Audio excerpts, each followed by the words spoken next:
This is the X-Zone Broadcast Network, broadcasting worldwide on broadcast affiliates and satellite program providers, including CNN Broadcast Network, Sirius Satellite Network, Star Media, Good News Radio Network, Angel Broadcast Network, Wiki Broadcast Network, and WPBN TV. For more information on the X-Zone Broadcast Network, visit us at www.xzbn.net.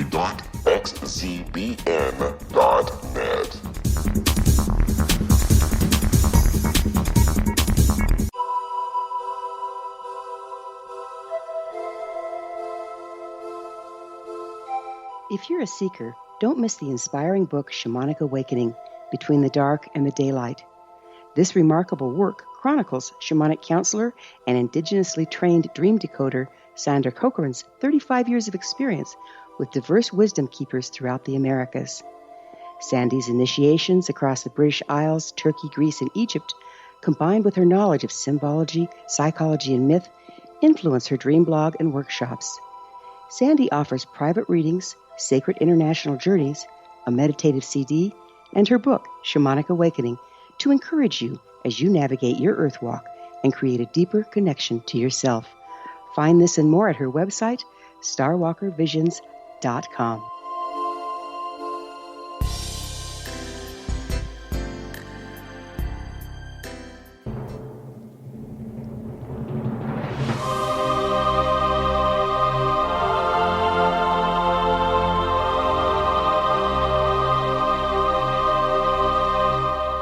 The Science of Magic with Gwilda Wiyaka is largely an opinion talk show. All opinions, comments, or statements of fact expressed by Gwilda Wiyaka's guests are strictly their own and are not to be construed as those of the Science of Magic or endorsed in any manner by Gwilda Wiyaka, Relmar McConnell Media Company, its affiliated networks, stations, or employees.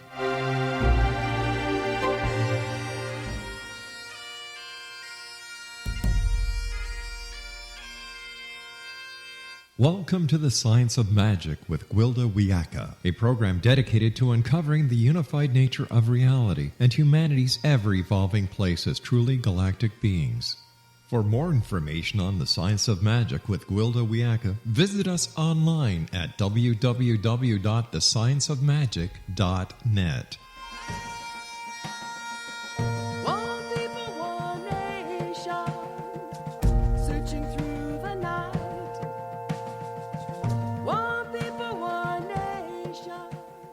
Welcome to the Science of Magic, a program combining the science and magic of today's leading topics to co-create new solutions and promote evolutionary thinking.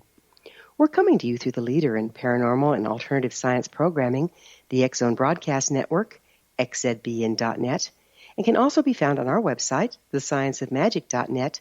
I'm your host, Gwilda Wiyaka. This hour we'll be exploring one and all. The topic of God or gods cannot be separated from that of perceptual reality, nor that of management of power. We take for granted that reality consists of what we can perceive through the limitations of our five senses. Anything beyond our perceptions is considered occult, spiritual, ethereal, magical, or just plain bunk, depending on the point of view. Perception is subject to interpretation. Because all the information coming in through our five senses is translated mentally, our perceptions are limited by the linear function of the mind. Every mind has its own filters based upon the experience, cultural influence, programming, and conditioning of the individual. The result? No two perceptions are exactly the same. By its very nature, power is invisible. For the most part, we can see the effects of power, but not the power itself. Much of our personal power comes from the invisible realm of spirit. A certain amount of skill and finesse is required in the use of power. In order to be effective, we don't just blast a situation with raw power. We use appropriate divination of power to affect the desired outcome by nudging things in the direction we want them to go. In order to effectively wield power, we need to perfect the art of differentiation. In other words, we must determine which aspect of true, pure power is appropriate. Do we need a gentle touch, a piercing one, a unifying one, the sword of truth? Power is magnified exponentially by group agreement. With no two perceptions being the same, this can be problematic. So what does all of this have to do with the topic of God? If we consider the one God to be all power in all things, it's not linear, and therefore hard to encompass with the mind. It's also not user-friendly in our day-to-day physical world, as we need specific divinations of power to apply to the situations that we wish to shift or impact. While the totality of all things may be represented by one God, gods and goddesses are metaphors formed by humans over the millennia to use to focus and differentiate power. By holding a deity in our consciousness and performing ritual, we can wield the particular divination of power represented by the deity into our daily lives. The gods also provide a point of agreement among variant individuals. We can access and wield the power of group agreement through the use of an agreed-upon God as an intermediary. This deity would represent the appropriate divination of power for the task at hand. That is to say, or is that to say, the gods of the old are fictitious? No, group agreement may have created them, but they're very real. As long as there are stories to be told and people to tell them, these deities are alive and functional. They're simply divinations of the one God, or totality, channeled through ritual and group agreement. By using ritual and agreed-upon deity to channel group agreement, we can access and wield specific spiritual powers onto the physical plane. This is called magic. It's also the fuel behind manifestation. Did we then create God? Not if God is one and all. What we did and do create are the metaphors of gods and goddesses as focal points in order to channel and prism the power of the universe into our physical world. Our guest this hour, Brandy Williams, is the author of numerous books, including her latest, For the Love of the Gods. Brandy centers her work on the insight gained through love, the radical love of our embodied selves, loves for our partners and community, and the love of the gods, which is the gateway into the world of spirit. After this commercial break, I'll introduce Brandy, and together we'll contemplate love and the one and all. So don't go away. You're listening to The Science of Magic. Our current episodes are aired daily on the X-Zone Broadcast Network, xzbn.net.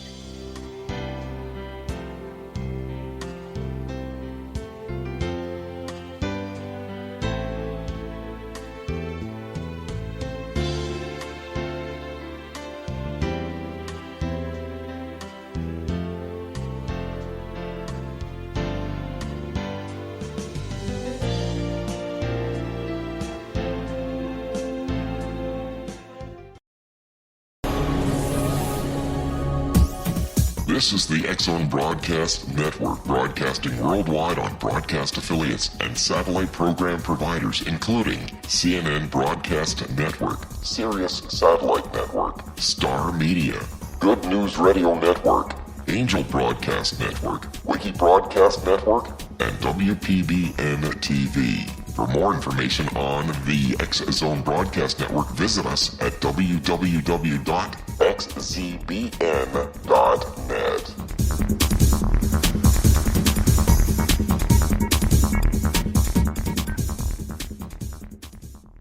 How would you like to be able to read other people's minds? Well, the next best thing is here. When you know how to read a person's name, you know how the person thinks, feels, and behaves. Each letter in our name holds a key to unlock our true essence. Our name contains both our gifts and challenges in this lifetime. Mnemology science discovers personality secrets hidden in the placement of the letters of our names, including the first and last impression people remember about us. Sharon shows us how to interpret the arrangement of letters as outlined in her book, Know the Name, Know the Person. Sharon Lynn Wyeth created mnemology science after 18 years of research and testing her theories, and has supported thousands of people around the world in understanding themselves and others better. You'll enjoy Sharon's unique teachings as she shares her system to learn the gifts behind your given birth name. Even if you don't like your birth name, there are jewels in this book.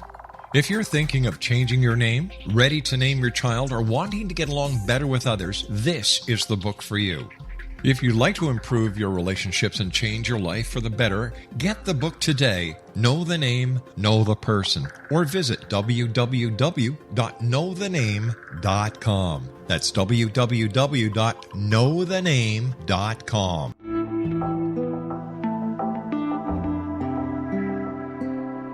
Take a step back in time and discover old Florida cuisine at Marsh Landing Restaurant in Fellsmere, Florida.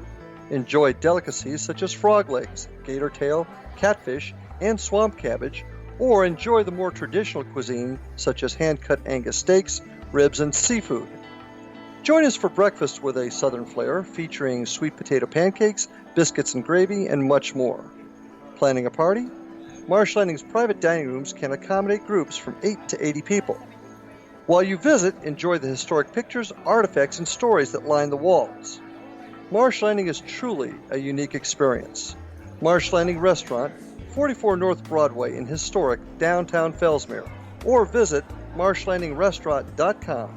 Marsh Landing, old Florida cuisine at its best.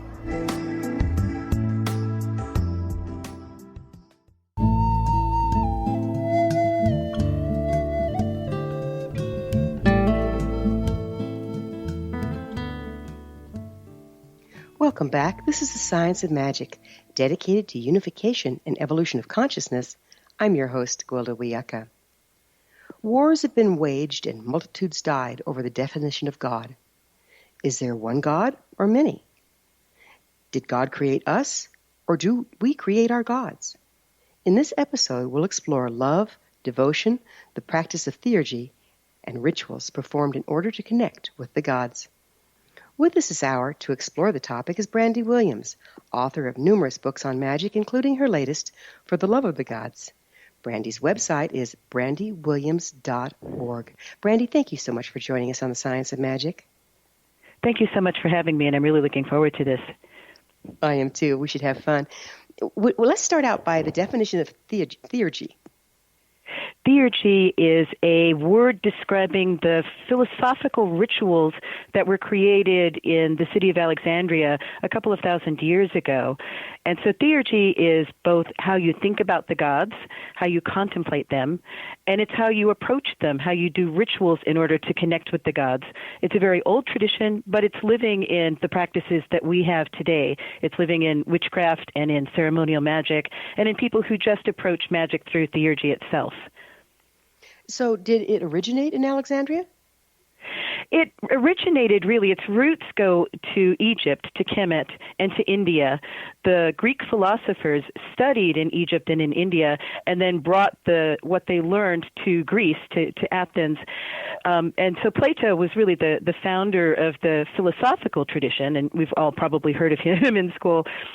But the philosophers in Alexandria, about 1,000 years after Plato lived, they were in Egypt, in a place where a lot of cultures came together. So people came from all over the world to trade information. And this was where the Neoplatonic philosophy really solidified. People brought together Greek and Egyptian and Indian elements to create this idea, a unified idea of how the gods work and then how to approach the gods. So there's gods and goddesses in just about every culture, isn't there? There are.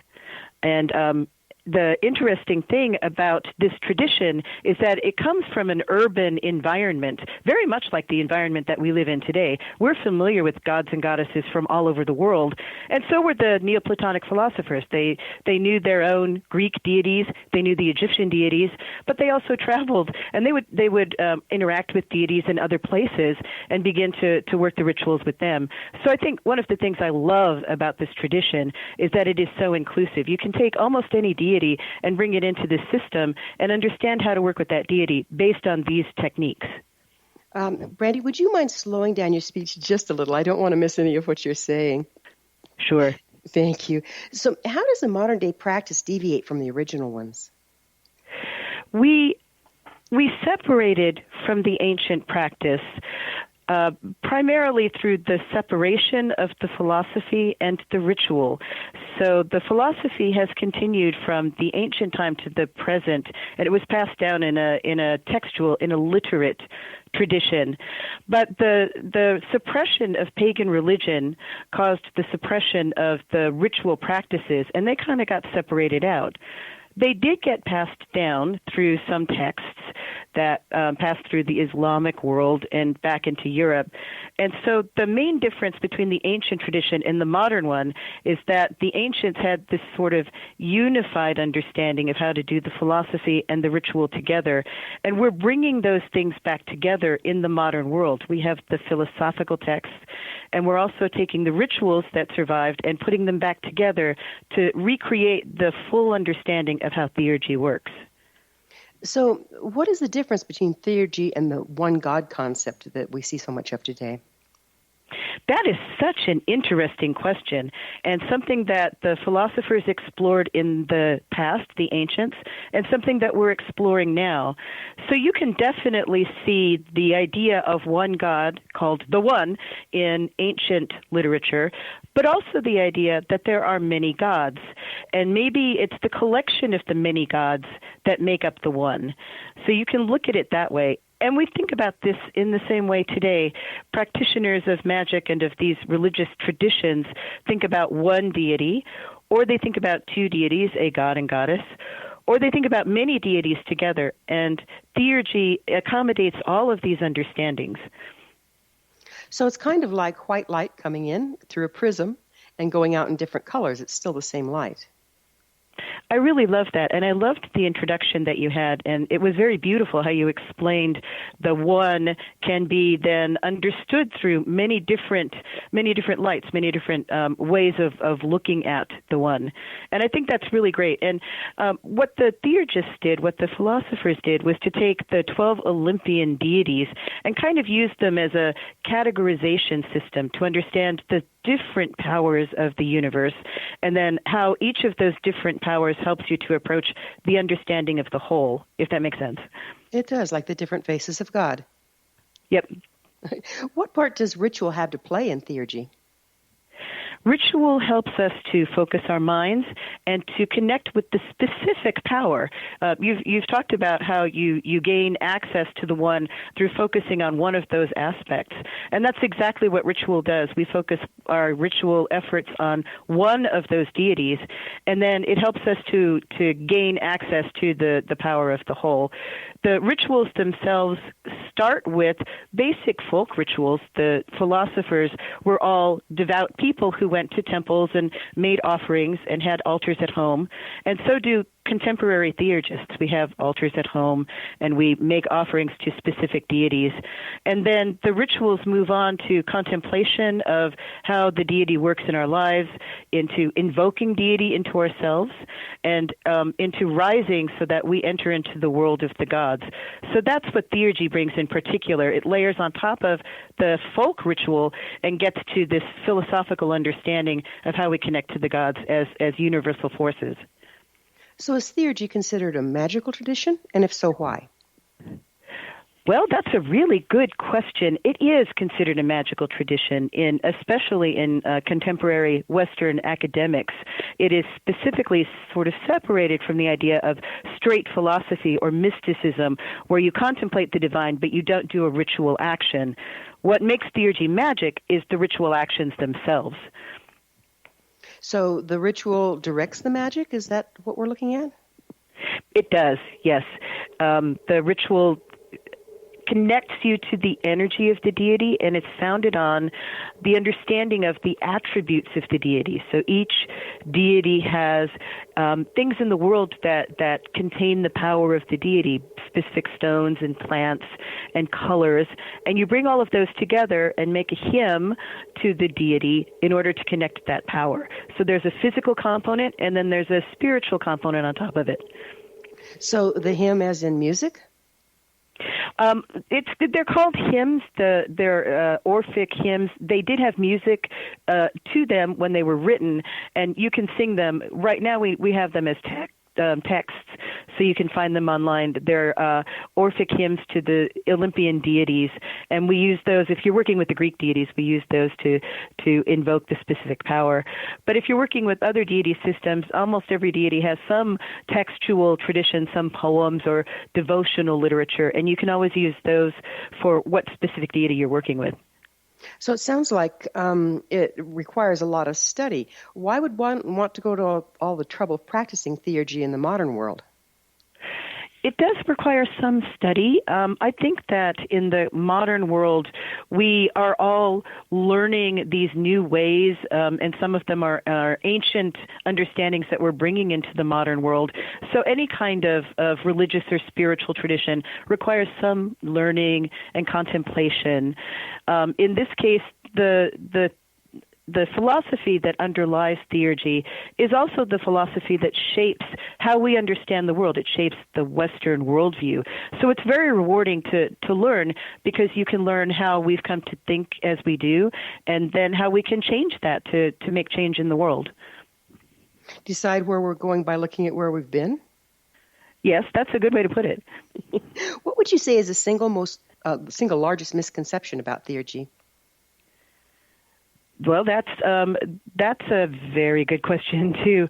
I think that one of the biggest misconceptions is that it's only for certain kinds of people. It's only for European people, or only for men, or only for white people. This is a tradition that was created by people of all faiths, all colors, all genders, and it's a very inclusive tradition. So I like to encourage people who may be put off by the idea of philosophy or the idea of the Greek gods to take a second look at it and to understand its origins, and the fact that we can then pull on that to make our practices today. So it's welcoming to everyone, and I love to welcome new people into the tradition. You know, it's kind of fallen by the wayside over the years. What's the point of bringing it back now? There is a deep need among people to connect with our past. One of the things that I really wanted to do with the book was to create a sense of connection with the teachers of the past.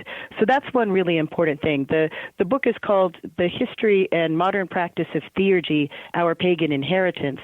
And it's that sense, that longing to have a culture to which we belong, that frames our understanding. That's one of the things that drives us. And then I kind of went deep into that. And can you repeat the question, Gwilda, because I think I had a second thought. That's okay. I was asking, seeing how it's kind of fallen into antiquity, why is it important? Why do you see it as important to bring it about now, resurrect it now? Yeah, thank you so much. So it was partly the pagan inheritance, and partly because there is also a sense that we want to go deeper into rituals. So I talked about how theurgy rests on this folk magic base, and there are a lot of people who are doing reconstructions of different kinds of folk magics, and those are really important and really meaningful to all those of us who engage in them.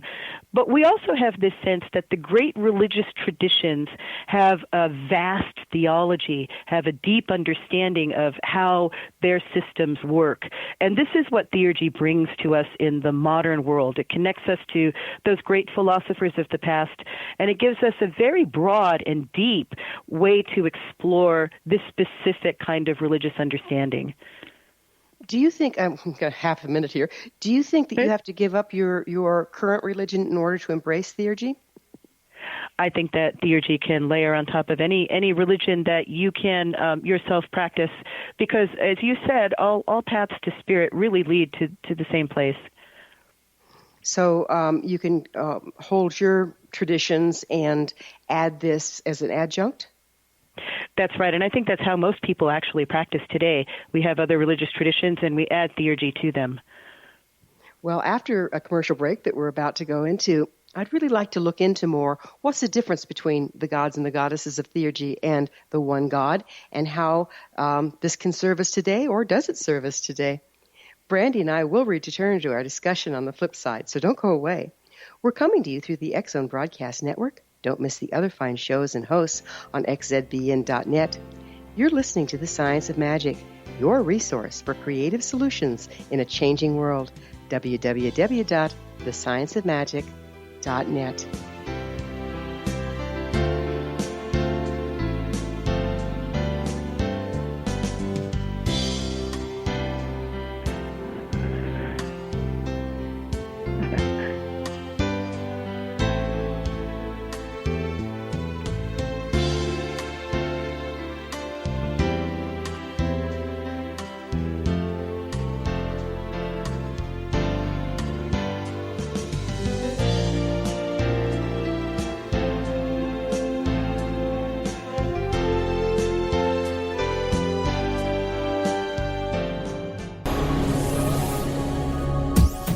This is the X-Zone Broadcast Network, broadcasting worldwide on broadcast affiliates and satellite program providers, including CNN Broadcast Network, Sirius Satellite Network, Star Media, Good News Radio Network, Angel Broadcast Network, Wiki Broadcast Network, and WPBN TV. For more information on the X-Zone Broadcast Network, visit us at www.xzbn.net.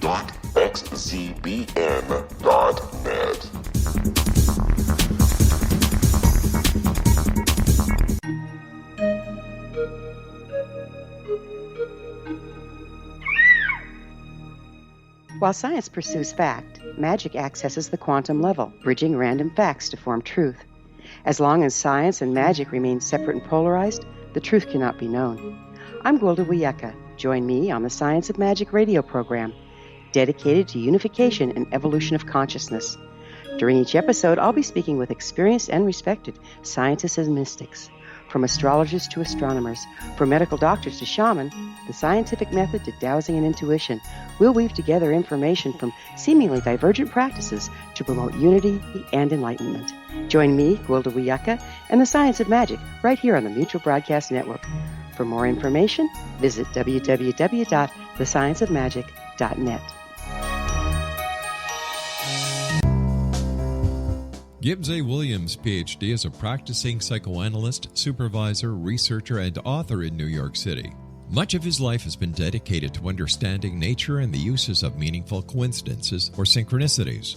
His radical and original non-Jungian, non-mystical, non-magical theory of synchronicities illuminates much of the fog surrounding this challenging and perplexing topic. His ideas and manners are fresh, presented in a style that is both entertaining and highly informative. He is also an expert on crisis intervention, specially focused on violence reduction for the police and citizens, mastering anxiety, frustration, and stress without the use of medication, and effectively preventing and treating heroin addiction. Dr. Williams can be contacted at his email address at gwilliamsny11@aol.com or visit his website at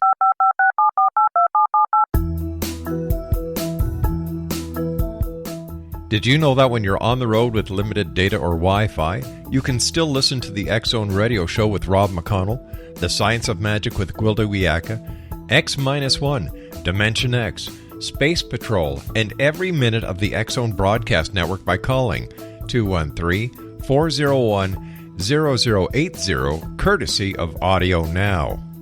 No smartphone, app, or internet needed. It saves your data plan, and it's free if you have unlimited minutes. Call 213-401-0080 to listen on any phone, anytime, anywhere. Remember 213-401-0080 for the best of the paranormal, parapsychology, and sci-fi radio programming anywhere, 24/7, 365.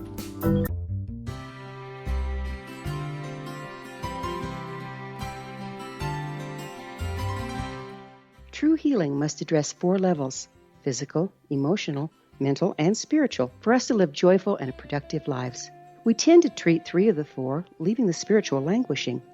If you're tired of the same dysfunctional patterns cropping up in your life, soul balancing is for you.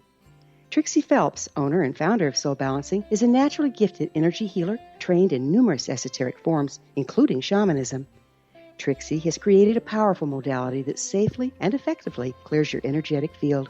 A soul balancing session can remove interference, heal trauma, and restore your hope. Contact Trixie for a life-changing long-distance session today, www.soulbalancing.world.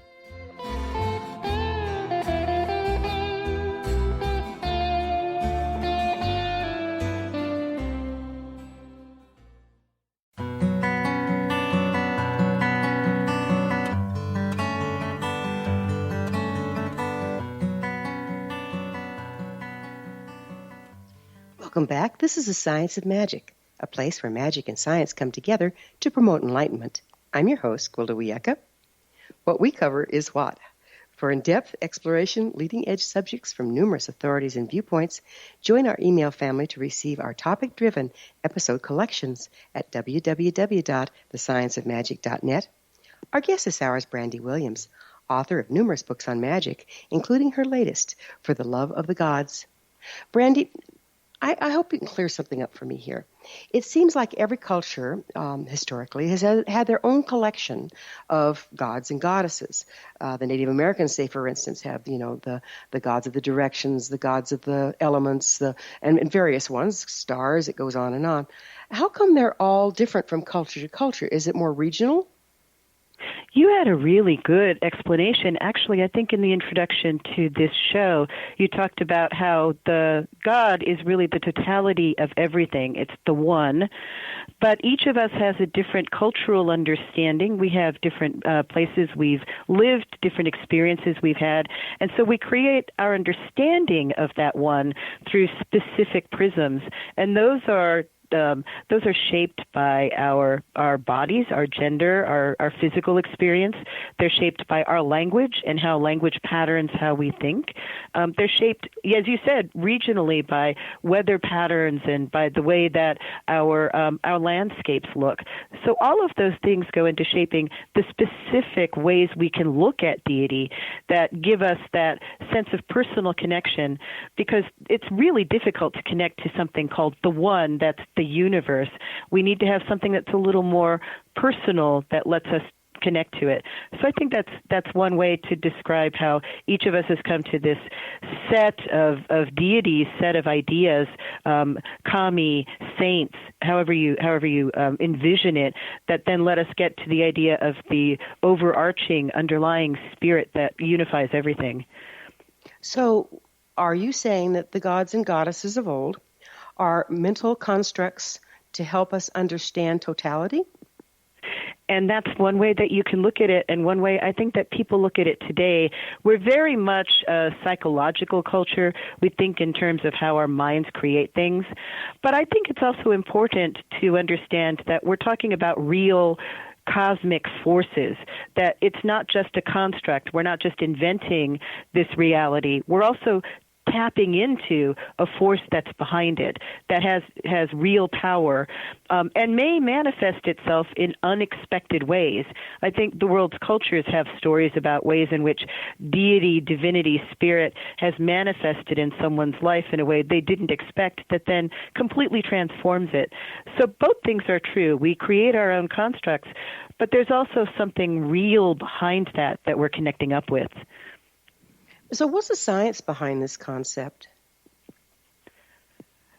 Science is an interesting way to look at it. When you said science of magic, one of the things I thought is that I have many traditions. I'm a witch, I'm a ceremonial magician, and I'm a Thelemite. And one of the things I am as a Thelemite is what we call a scientific illuminist. We understand that we've inherited things from the past. We have symbols that are deeply meaningful to us. We have ways that we understand the gods and filters that we've built to help us explain spirit. But we also understand that there's an entire joint human endeavor that looks at the world and explores the world and makes observations, and we can share those observations and validate them for each other. So that's really what science is. And as science moves forward, sometimes the thoughts that we have about spirit change with that. So we might base a symbol or an understanding on a scientific principle that then changes, that we then look at and say, that's going to affect the way that symbol moves. So I think that spirit and science can work very much hand in hand, and they communicate with each other. But one of the things my specific tradition does is to listen to science and let science help us shape our symbols, shape our understanding of how they work in the world. And then we understand that the symbols represent something that's eternal and that's powerful, that is beyond what science can measure at this time. So how does theurgy relate to power? Theurgy is a specific way to get at the power of deity. And the thing that theurgy wants is to create transformation in the individual. It's very much a spiritual tradition. There's some practical magic to it. I don't mean to say that there isn't, but it's definitely, it's one level. The level of the spirit is really the level that theurgy excels at. So getting to connect the person to a deity so the deity can interact with you and to help you to grow as a person, to grow spiritually, and to reach into the realm of the gods itself. So during these troubled times, a world that's going wild around us, how do you see applying that? You know, one of the things that happened as the election happened and the world became very difficult for many of us to navigate, I turned back to the tradition. I turned back specifically to a spirit called Lady Philosophy. She had come to one of the great philosophers, whose name was Boethius, and he was imprisoned. He had been a great man. He had achieved the heights of accomplishment in his culture. His emperor listened to him, and he wrote things, and people listened to him. And then enemies told slanders about him and had him imprisoned. So he had lost everything. He wasn't with his wife anymore. He wasn't respected anymore. And he turned to Lady Philosophy, who came to him in his cell, his prison cell, and offered him a vision of the real place of the human spirit in the cosmos, that we are all stars, that we all come from the universe and return to the universe. And that was very comforting to him. And I found it very comforting to myself, too, as I looked at this and contemplated it. It helps us to understand, to ground us in the fact that we are spiritual beings, that we are always powerful, and that transcends any fortune that might happen to us. So what does love have to do with it? Love is what impels us to reach for the stars, to reach for spirit. Love is the way that we connect to each other. Love is the way that we connect to spirit. It's what drives us. And it's the force that holds the universe together. Something I love about this tradition is that there is a sense of love in it. And in particular, it's the women in the tradition who have held on to this understanding. The priestess Diotima taught Plato about love. And women in the tradition have always written about love and about how it connects us to each other and how it connects us to the world of spirit. So love is more of a universal, unifying force? Is that what you're saying there? It is. In this tradition, of course, there's always love, the love of a person for another person, the love of a parent, guardian for children, you know, the love that we have for our pets and for the places that we live. All those are important aspects of love, and they help us to connect with that great power. Love in the tradition means this gigantic, this sense of overwhelming love, that the gods have love for us and reach for us and call to us, even as we reach for them and respond to that love with our own love. And that's the thing that connects us. So it's kind of a word for the connection of ourselves to spirit. So can theurgy be misused? Anything that carries power, you always have to ask that question. That's a really interesting question, too. And I hadn't really thought about it. I have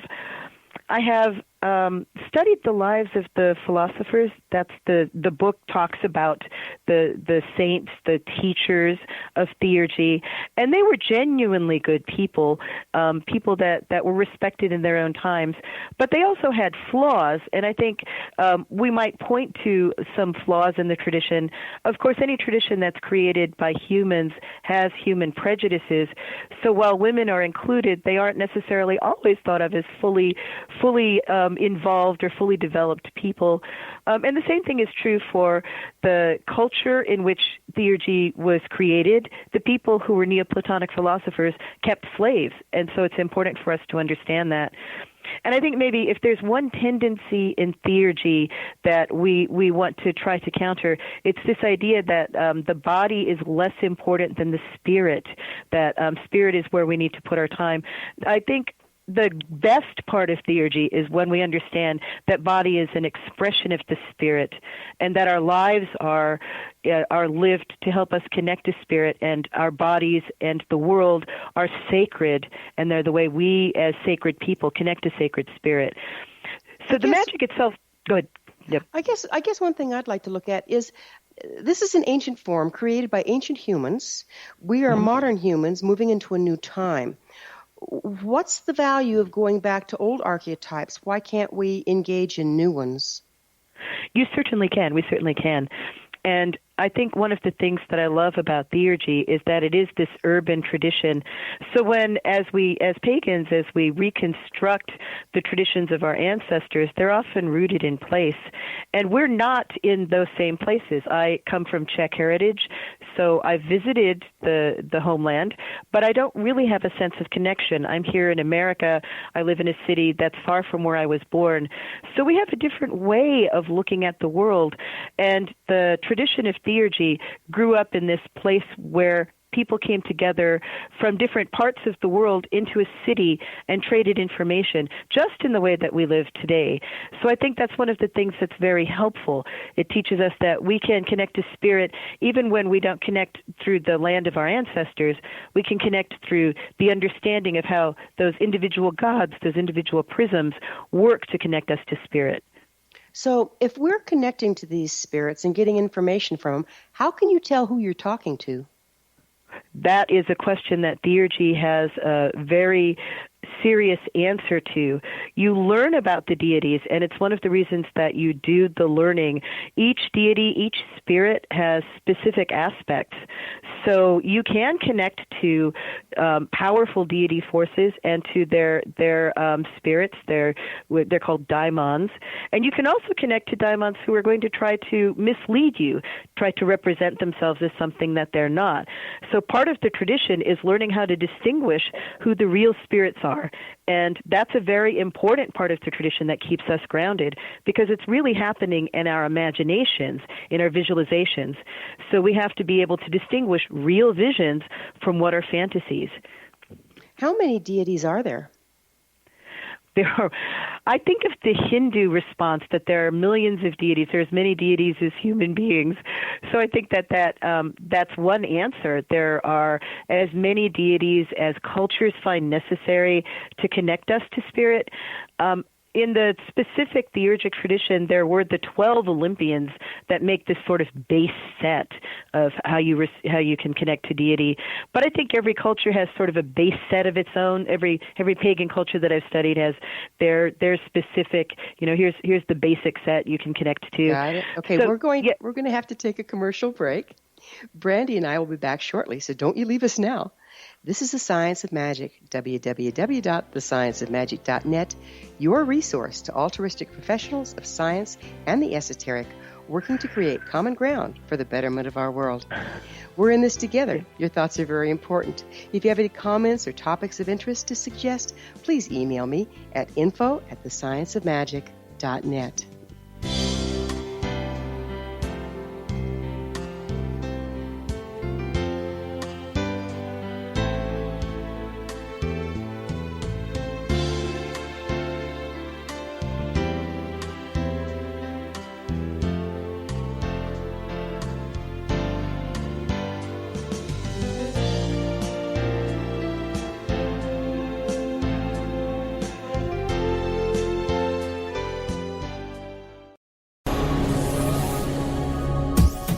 This is the X-Zone Broadcast Network, broadcasting worldwide on broadcast affiliates and satellite program providers, including CNN Broadcast Network, Sirius Satellite Network, Star Media, Good News Radio Network, Angel Broadcast Network, Wiki Broadcast Network, and WPBN TV. For more information on the X-Zone Broadcast Network, visit us at www.xzbn.net.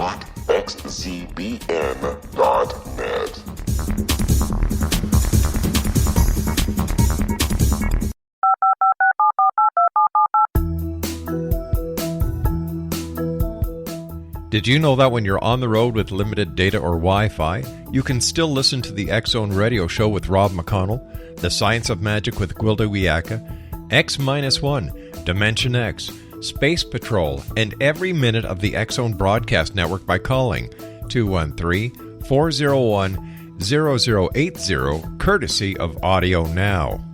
No smartphone, app, or internet needed. It saves your data plan, and it's free if you have unlimited minutes. Call 213-401-0080 to listen on any phone, anytime, anywhere. Remember 213-401-0080 for the best of the paranormal, parapsychology, and sci-fi radio programming anywhere, 24/7, 365.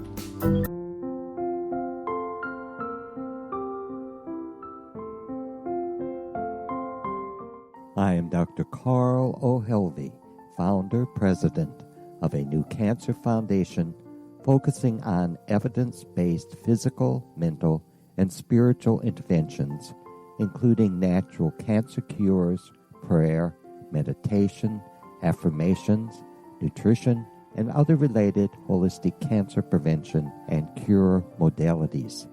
These are used in cancer education, research, and financing care.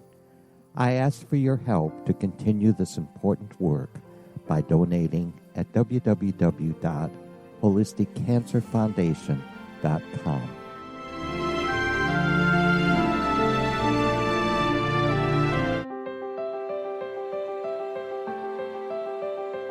Wouldn't you love to know the secret to everything? I'm Dr. Kimberly McGeorge, and on The Secret to Everything, we will merge the practical with open investigation into all realms of the mysterious.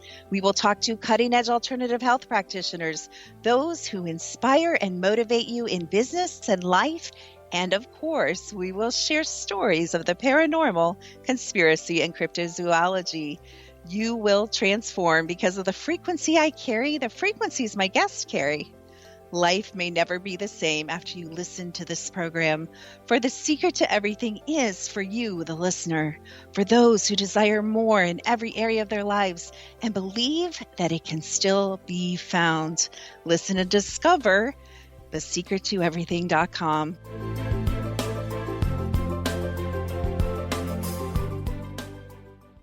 Little children aren't the only ones afraid of the dark. Millions of soldiers return from war zones with PTSD, anger, frustration, fear, and loneliness, much of which surfaces during the darkness of the night. You have the chance to change the lives of these American heroes. Songs and Stories for Soldiers.us provides free MP3 players for these men and women. With a list of 3 million songs in 16 different styles, 100,000 audiobooks, and 30,000 old-time radio programs, every veteran can find something to soothe and comfort them at no cost. All our players contain an 8-hour audio program designed to help veterans fall asleep. With 1,500 plus vets now participating, it's our goal to deliver 10,000 audio players this year. Go to our website at songsandstoriesforsoldiers.us. Help us help a veteran make it through the night. You're listening to the X-Zone Broadcast Network, www.xzbn.net.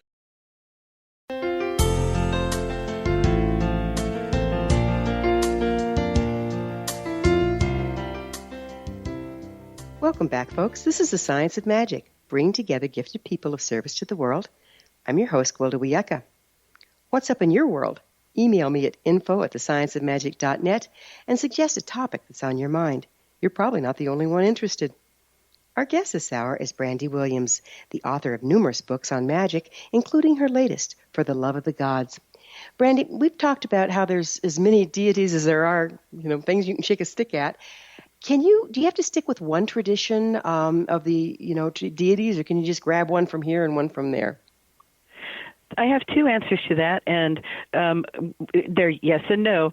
So, yes, you can mix traditions. It's something that happened in Alexandria. The Greek and Egyptian traditions mixed, and also traditions from the rest of the known world. People brought their own deities, and each of the philosophers kind of had their own set and really reached out to other cultures than their own to understand deity. So that's a yes. You can definitely do that. I also think it's important. I was talking about how each culture has its specific set, its base set of deities, and it's important to work one of those basic sets, whatever culture that you choose, to make sure you're getting all of the aspects of spirit. So I recently did a year of theurgic practice where I did a devotional each month to the 12 Olympian deities, and it confronted me with things that I hadn't really dealt with before. I gravitated to the goddesses, but the gods were much more challenging for me, particularly Zeus, the great all-father. As a feminist woman, that was something that I had not really done before. So I think it's very important to see a culture as a whole and to work a whole set. But it's also important to know that you're in charge and you can connect to the deities that call to you. Our guest this hour is Brandy Williams, the author of numerous books on magic, including her latest, For the Love of the Gods. Brandy's website is brandywilliams.org. I like the point you made, Brandy, about having a full set, if you will, so that we aren't excluding some aspect because we have issues around it. Is that what you were talking about exactly? Yeah, that's part of it, definitely. And also, any one deity only gives you one way of looking at spirit. If you look at deity through different lenses, that gets you different perspectives, and it can help to round your understanding. You might also find, as you work with other deities, that there were parts of your life that you had neglected that deity then brings into focus.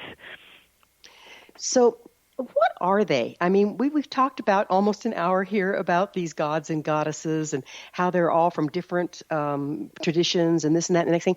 Are they real or are they just constructs? I mean, they've been around for a long time, but do they shift? What are they? I love that question, and I love the way that we're exploring this deeply here. I think that they are both constructs. We have an understanding of them that we build, and they're also real. And they do definitely shift over time. If you study any deity in its lifespan, you can see that they might start in one place. Apollo was a mouse god and became the god of the sun. And one of the ways that deities shift is as people move into working with that deity. So the Greek deities shifted when they moved to Rome and were worshipped by a whole different set of people. So they adapt, the constructs adapt to the people who are working with them, but each of them also has a power that we connect through.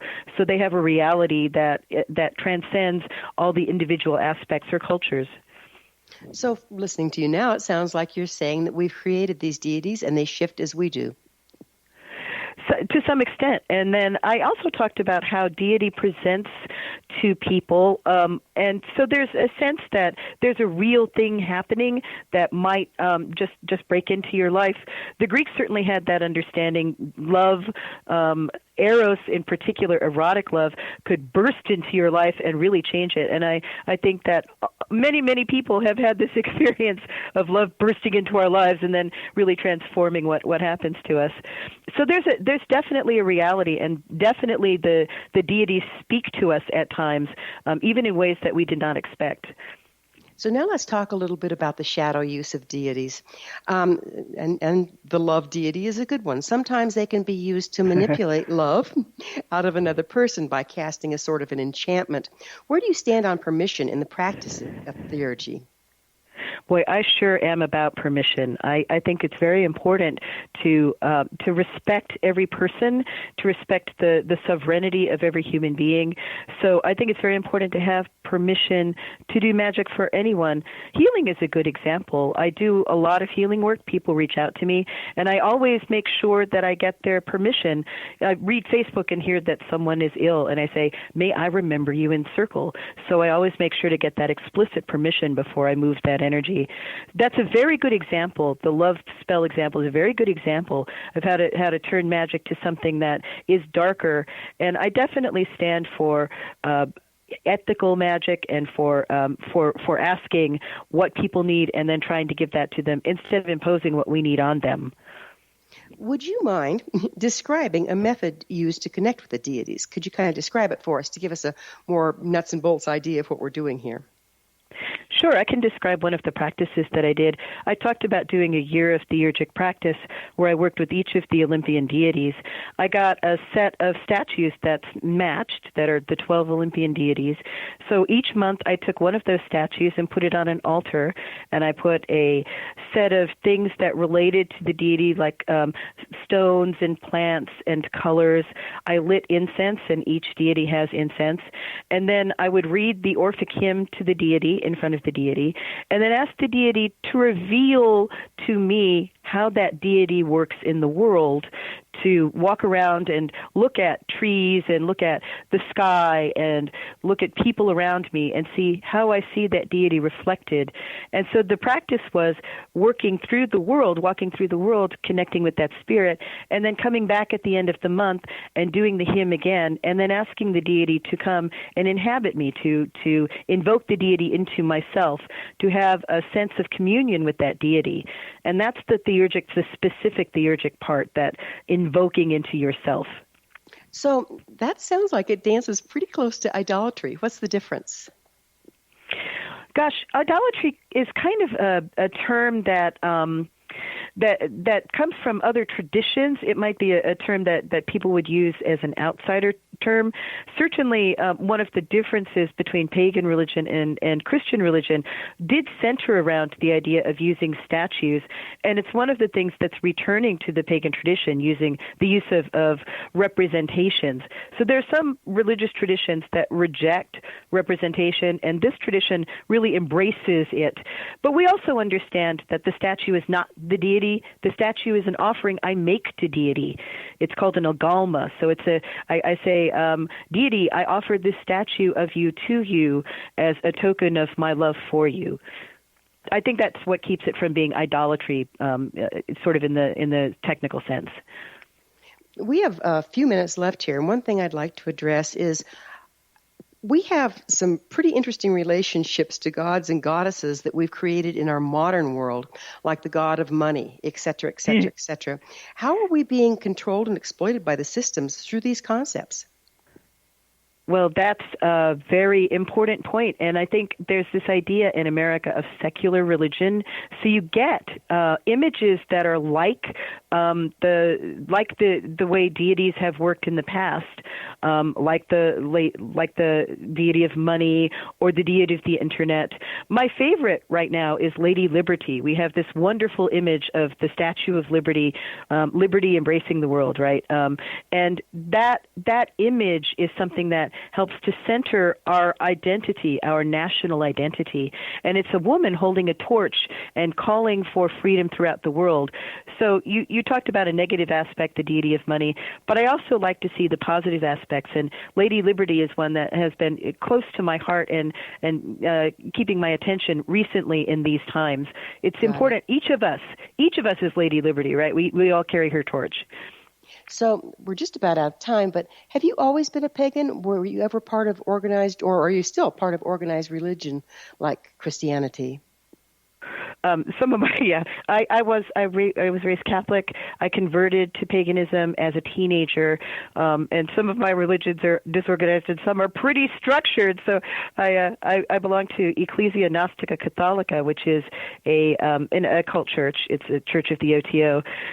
So some people find that a little too organized for their taste. But I've been pagan since I was a kid. So what caused you to convert? What created that? I lost my Christian faith as a child. It didn't speak to me, and I walked around in the world, looking at the world and asking this heartfelt child's question: what is it that is real? And I looked at the sun and I said, that's a real thing. The sun is a real thing. You could worship that. And then I discovered that I was not the first person who had that thought. So that was really my convergent experience. I am a solarist. I love the sun, and I love how the sun illuminates the world. Well, this has been very, very interesting. I can't thank you enough for being on our program. And if people want to find your book, it's on your website, brandywilliams.org. And where else is it? In the Barnes & Noble and all that fun stuff? Our guest this hour has been Brandy Williams, the author of numerous books on magic, including her latest, For the Love of the Gods. Brandy's website, brandywilliams.org. This has been The Science of Magic. For in-depth exploration of leading-edge subjects from numerous authorities and viewpoints, join our email family to receive our topic-driven episode collections at www.thescienceofmagic.net. Love to hear from you. Comments, questions, or suggestions, email me at info@thescienceofmagic.net. Until next time, dear ones, may you be blessed with knowledge and comforted with love as you explore the one and all.